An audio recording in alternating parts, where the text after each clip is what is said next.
Hello and welcome to Macstaff Live. My name's Martin Croson. I'm joined today as ever by the MD of Macstaff, Anthony McCormack. Hi, Ant, how are you doing? Yeah, hi Martin. Hi everybody. Thanks for joining. And feeling good about the chat. Might be a bit vulnerable though. There's a bit of trepidation around this one, but I guess that's the whole point, isn't it? Don't worry, Ant, we're here for you.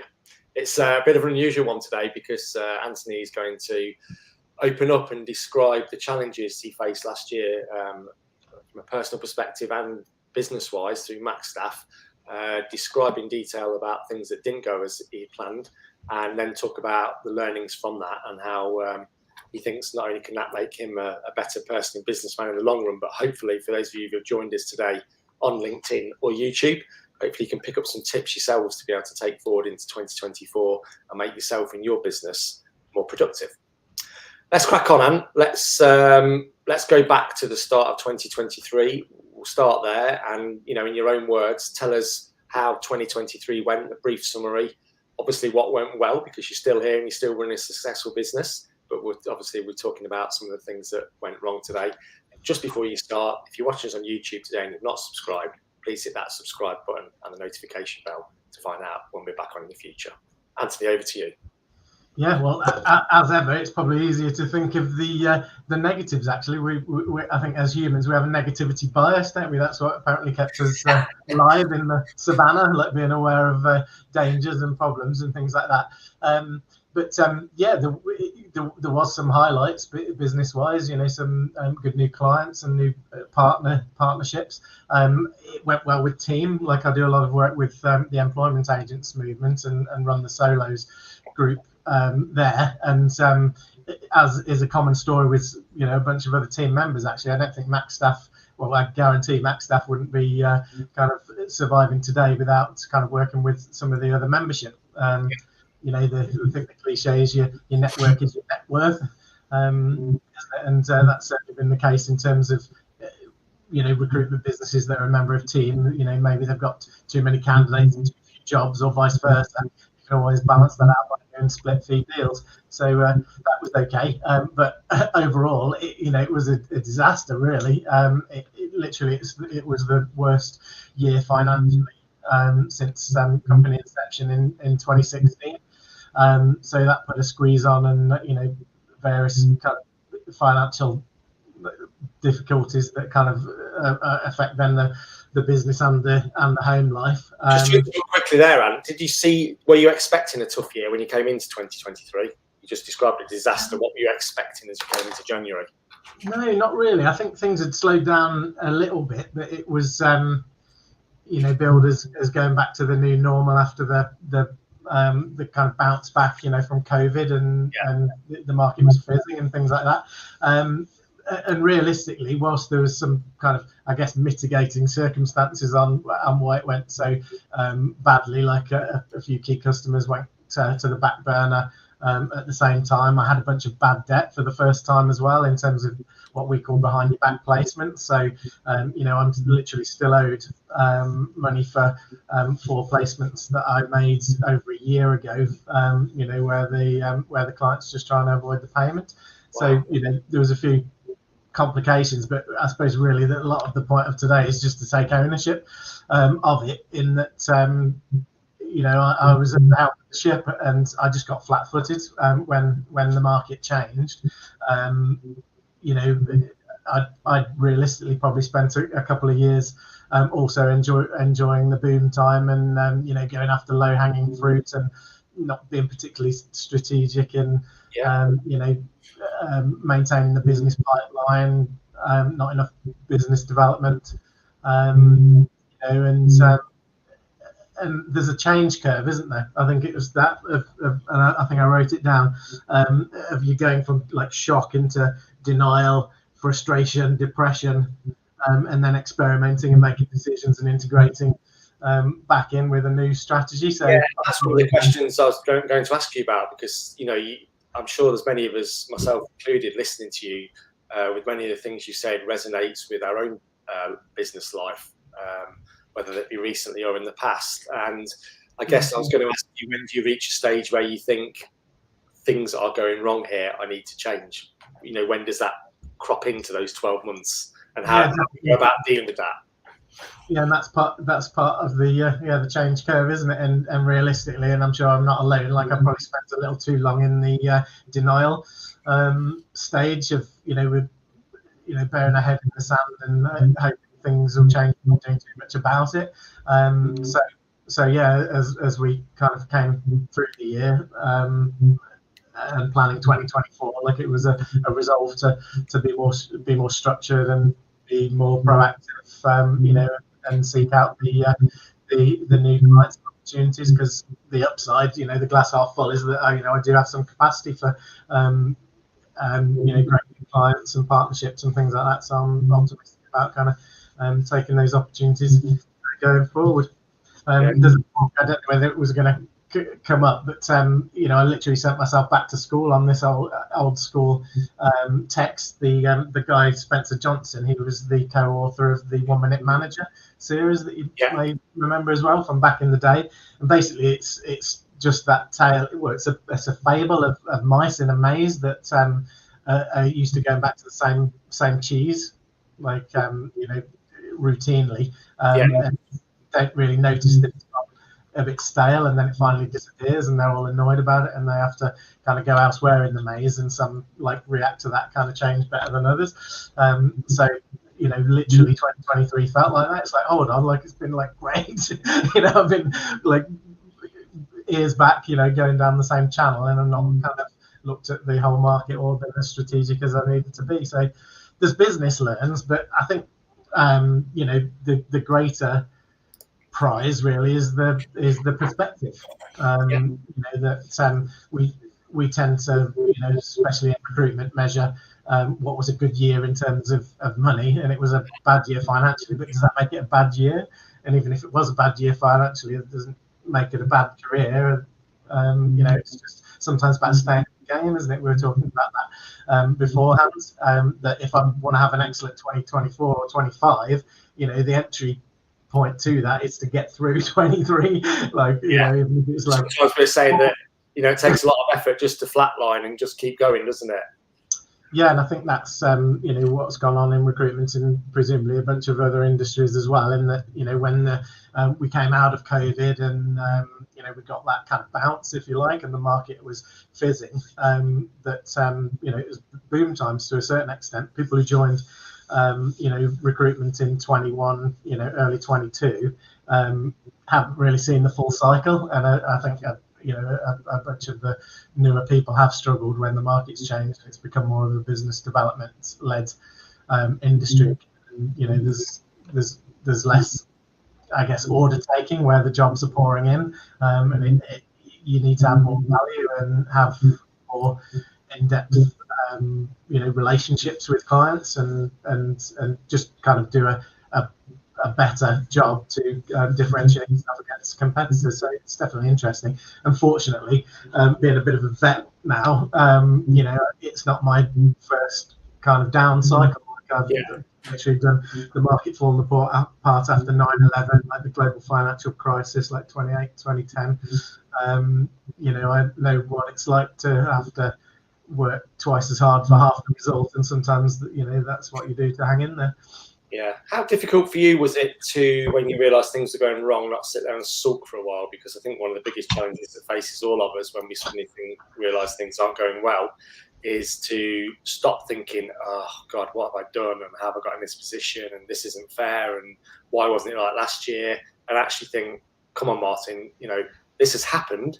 Now start affecting some change. What was that for you personally to get through that? So there's definitely some kind of sulking and licking of the wounds and kind of wondering what to do, because to a certain extent, it'd been a while since fighting for new business, and I wasn't match fit really. So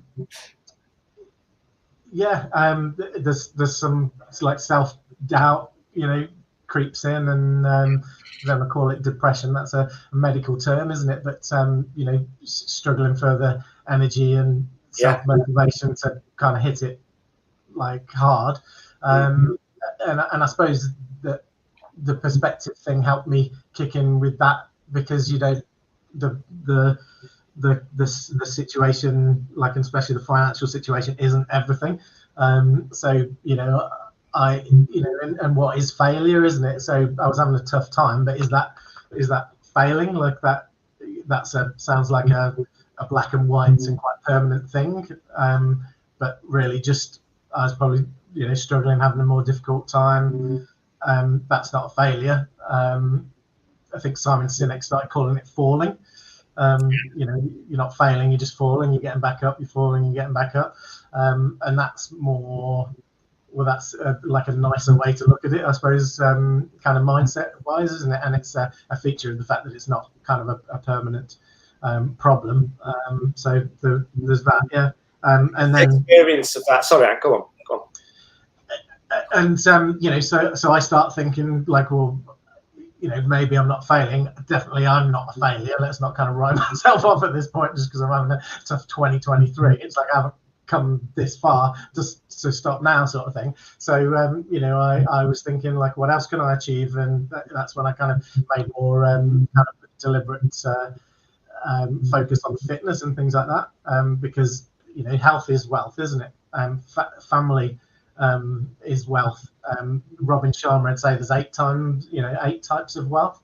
One of them's money. So I thought that'll hopefully come back again, like in due course. But let's kind of focus on some other things that I can achieve, feel good about. And thought if I leave 2023 like in the best shape of my life, then that'll be an accomplishment. I'll be quite happy with that. So I deliberately kind of took stock, took perspective, and concentrated on a few things rather than just my kind of struggling recruitment desk. And that's kind of a blessing in itself. I think I was always told to kind of look for the gold in any situation. Like it's easy to, like I said at the beginning, focus on the negatives, but if you focus on the positives, things that you can change, and then you kind of just get in motion, don't you? And you can kind of get back on a roll again. Yeah. Just a very quick interruption, Anne. I had a really nice message from Mark Hopkins, who's watching us live on LinkedIn. Thanks for your support and the message there, Mark. If any of you have got any other questions, not only while we're live, but after the broadcast as well, pop them in the comments box, either on YouTube or LinkedIn, and Anne will endeavour to get back to you as soon as he can, really. Mark Hopkins is another engineering recruiter. Hi Mark, thanks for watching. Like his stuff's great, and he's doesn't mind a bit of honesty and humility, which is kind of sometimes a little kind of rare in the recruitment industry. Yeah. We're much more happier. Like I should have said this at the beginning, like to say, I smashed every target. I went on the club trip to the Bahamas and this and that, and that's all good. But it's just not always like that, I'm afraid, and it's not been like that for me last year, unfortunately. But, and we do tend to hide those sort of failures, don't we? And people ask us how we're doing. The easy answer is to say everything's fine and going well, thank you, as opposed to getting into that. So it's really good that you're opening up today, and I'm sure it's helpful for lots of other people as well as myself to hear you speak about those things. And just touching on some of the things you spoke about there, it reminded me, it's sort of like when you're bringing your children up and you think, all of a sudden, occasionally there's some beautiful moments where you think, this is actually not as bad as I thought it was going to be. It's actually, this is going well. Things are going well. They're listening to me. They're growing up nicely. It's going well. And then, boom, something hits you and you start thinking, oh, what do I do at this point? And I think business can present similar challenges at times where you think things are going well. You've had a good couple of years. You forget what things were like beforehand. And all of a sudden you're hit with a downturn. And again, you have to start asking yourself the questions that you've been through over the last 12 months. Of what's gone wrong and how do I get out of this? Did it help you that you've been through that before? You talk about yourself being a vet and going through previous difficult spells. Did that help you make those summaries that I've just spoken about, to pick yourself up and get going again? Yeah, I think so. That that long-term perspective and being able to kind of see that everything's seasonal, really. The market goes up and down. It is helpful. Yeah. So if that's a reassurance, some of the less years of experience recruiters, then certainly, yeah. There's ups and downs, and recruitment's like the best place to be when it's all clicking and going well. It's like the worst place to be when the house of cards starts kind of blowing down. But I think a wise man said, like, every storm runs out of rain in the end. So just kind of hang in there sometimes, and survival is a success in itself. It can be a real challenge though, and you wanted to touch on the work the Samaritans do today at some point. Yeah, absolutely, because nothing is you never fail until you actually give up, do you? I suppose is what I'm thinking. And that kind of one final thing is like, if people do, and I'll kind of talk the elephant in the room of society, and that the biggest killer, isn't it, of men under 45 particularly is suicide. And it's easy to when you're feeling overwhelmed and things like that, think of that as the only way out, and your mind plays tricks on you then that people would be better off without you and whatever. But I could tell anybody who's listening out there that's a lie, and when you speak to somebody about it, they'll kind of set you straight. And so definitely reach out. If you, it doesn't have to be like at your wit's end, but if you're struggling, do reach out to a friend, or like to lots of good organisations like the Samaritans. Down the number, it's just 116123. I suppose it's a bit trite, but suicide is a permanent solution to what is almost always a temporary problem. So just gets darkest before the dawn. There's a new year. Hang in there. I think it just amplifies what we spoke about earlier about we run our own businesses very publicly. People know us, people know we run that business. If things aren't going as well as they could be, that just seems to heap extra pressure on our shoulders, doesn't it? And it's something that we either put to the back of our mind, or hopefully, like, as you just said, can find the right people to speak about. And I think there's been a lot of good focus on that, good work on mental health, especially men's mental health over the last few years. And long may that continue. Yeah, 100%. Like, because the stereotype guys, the kind of the unfeeling, tough exterior, type guy, especially in recruitment as well. Your ego-driven big billers and things like that. But yeah, it does seem to be kind of society's changing. That people can be. Show some vulnerability, and arguably vulnerability is strength and everything like that, because it does take courage to admit your weaknesses, or to kind of discuss your problems with other people. I think that's good, and like that's been a big kind of bonus of the fact that I've had a tougher season myself as well. Actually, like it's actually a bit uncomfortable, but it's good to have a bit of vulnerability, humility. We were debating like whether you're going through sometimes makes you a better businessman. Maybe not, but certainly the showing of vulnerability that helps with connection. Lots of people are looking for that in their business relationships these days as well, like that authenticity. And if you want to go through thinking of the sales cycle of know, like, trust somebody, if you don't even really know somebody because you only know their kind of professional veneer or their front, that's not a relationship, is it? So definitely I've found that being able to open up a little bit, and the post that I did with Meet Your Recruiter kind of was the seed of this live, really, wasn't it? That was kind of well received, because it was honest and authentic, and we kind of bring our whole self to work and things like that these days, and people like to know who they're dealing with rather than just another faceless corporation. And that's been a silver lining, I think, on some of the difficulties from last year. And in an atmosphere of honesty, Mark Hopkins has got back to us, actually, and he says this: in the 89 years of running my own business, the hardest part has been staying on the curve, let alone ahead of the curve, which puts it all into perspective. Yeah, it's like the treadmill.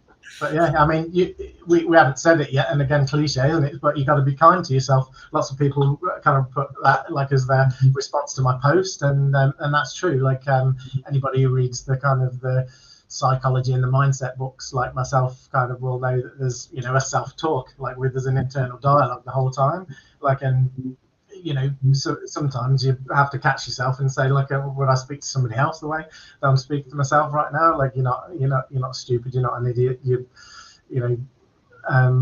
Just kind of give yourself the same kind of cut yourself some slack the same as you would do with somebody else, basically, and that then helps with self-confidence, self-esteem, and just positive attitude and things like that, basically. Yeah, thanks for that, Mark. Andy's also sent a message also which focuses on the fact that it's not just a mental strain that we face whilst we're trying to run businesses. It's a physical drain as well that can affect us. Did you feel that as well, Ant, at that stage during last year? Kind of stress and difficulties have a physical toll. Like, I guess physical and mental health is inextricably linked. And I think thanks, and that's probably what he's saying. And you can, I guess, kind of pull yourself up from the other side. So it's easy to kind of dial back on the self-care stuff of like good nutrition, good sleep, good habits, good fitness and things like that. When you're having a tough time, but that's exactly when that can kind of help pull you out of it. And I got, thanks to Sarah, my wife, who'd already been going, but I've been pretty heavy duty into CrossFit the last nearly a year now. And it's definitely paid dividends in terms of, just feeling better and having more energy to fight the fight. So for me that resonates.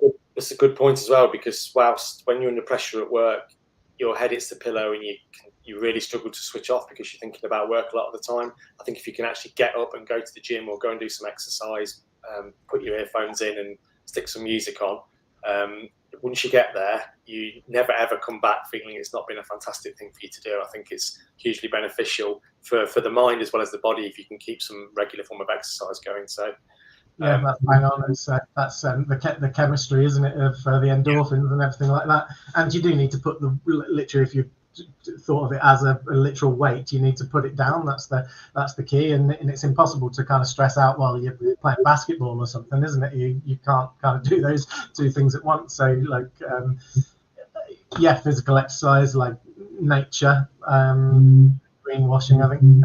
It can be called, but for forest bathing, I should say. That's all good stuff. And then it's kind of newer research, isn't it? But like you know about Wim Hof and whatnot, don't you? I kind of liked his stuff in terms of the the cold, the breathing, the meditation. That's all kind of a physical and mental health benefit. And sometimes when you put yourself under that kind of controlled stress, like the cold water swimming, isn't it? Or what I do of crank the shower down to cold at the end, it gives you that shock, and that literally helps your body learn the resilience of, it's almost like putting yourself through a panic attack. Yeah, sure. That it kind of can strengthen and again energize you for the rest of the day. So then it's just about time management and productivity and cracking on and becoming better. Because as they say, like smooth seas don't make a good sailor, do they? So there's been some kind of choppy waters, but that's how you get better. And if you kind of keep that mentality as well of a lifelong learner, that's the only way to kind of have longevity in your career and in the industry. Yeah. There's another book as well, isn't there? I think I said I was going to mention, and it's kind of about toughing it out. But Angela Duckworth, Grit, Why Passion and Resilience Are the Secrets to Success. And it's one of those, like, it's not about natural talent either. Sometimes it's that deliberate practice and endurance that's more important. In fact, there's another book as well, Adversity Quotient, that kind of made an impact on me. And the debate in that one was like, is IQ or EQ kind of more important? And kind of both are, I suppose. But sometimes the AQ is like the ability to handle adversity. That's perhaps the greatest kind of strength to kind of survive and thrive in business as well. Let's move on to things getting a bit brighter. When you're struggling, I think lots of people feel the same way. You just need one or two things to go your way before you start finding things picking up. Did you feel the same way end of last year, start of this year? Is that a good feeling? Yeah, when you get and that's another kind of blessing in disguise, isn't it? Of then you have just literally have more appreciation after you've been through a dry spell. Like the small victories, you can certainly enjoy more, and you get that kind of energy and confidence that comes from the small wins. And yeah, fortunately, as far as I can tell, 2024. Going to be a different animal, and things have just cracked off quite busy in January. There's some new clients and partners that I'm working with, so yeah, I'm optimistic. Things on the upward swing, but it just is what it is, isn't it? You have to control the controllables, and I think I've probably said before, especially in recruitment, it's don't get too down on yourself in the down times, and don't get too up on yourself in the up times as well. It's like you just have to kind of try and keep a level head and that consistency. And this is what you were saying, I think, isn't it? Over the long term, everything will work out. You might be trying to get heads and tails comes up 6 times, but over the long term, as long as you don't stop the game, then you're going to win as much as you're going to lose. Let's wrap things up, and summarise in 60 seconds what you would tell somebody who was going through the time you went through last year, and how to stay on the curve to get through it. Wow. Okay. So yeah, control the controllables. Play the long game. Don't be too hard on yourself. Reach out to your network. Don't take things too personally. There will be ups and downs and good luck and bad luck and things like that. And remember your whys, is important for your North Star, if you like, that's going to kind of keep you motivated and keep you going. And that might be kind of family or financial freedom or legacy or whatever it is. Work on physical and mental fitness. Keep your personal development and learning going. And appreciate that change is the only constant, really, isn't it? So the market's dynamic, and what works like yesterday is not necessarily work tomorrow. So there's a change curve element to that we talked about, but don't get too kind of frustrated or depressed about it. That's life, and if you're going to be in your industry, the recruitment industry for the long term, then always change, and changing and adapting and persevering, and it's all part of the process, really. And just if times are tougher, just kind of look for the gold in that situation. Like, if you can keep an attitude of gratitude, and that'll kind of see you through. Wonderful. Thanks, Anthony, for your time today and for opening up. It's been a real pleasure to listen to you going through what was a challenging time last year and come out of it with some learnings, not only for yourself, but for the rest of us hearing you today. So thanks a lot for your time, mate. Much appreciated. Yeah, that's different. Thanks, Martin. Appreciate it. And have a good day, but have a good kind of 2024. If you'd like to find out more about Macstaff, have a look on the website there. You find out all the details of Anthony and his wider work. If you're looking to move jobs at the minute, Anthony's also author of a book called Job Search, Job Done, which is available on Amazon and well worth a read, a one-stop shop. Must have a copy of that somewhere. Always there for everything you need with regards to job hunting. And if you're not subscribed to our YouTube channel yet, even, please do so. On there, you'll find all sorts of videos that we've recorded over the past 18 months to give you helps and tips, from CVs and job interviews to the wider recruiting industry and the UK economy at the moment. We'll be back soon here on Macstaff Live with another live. We'll keep you updated about when that's going to be. In the meantime, I'm Martin Crowson saying thank you very much for joining us today. whether you've seen us on LinkedIn or YouTube. Thanks a lot for your time. I hope you enjoyed it, and we'll see you again soon. All the best from myself and from Anne. Bye-bye.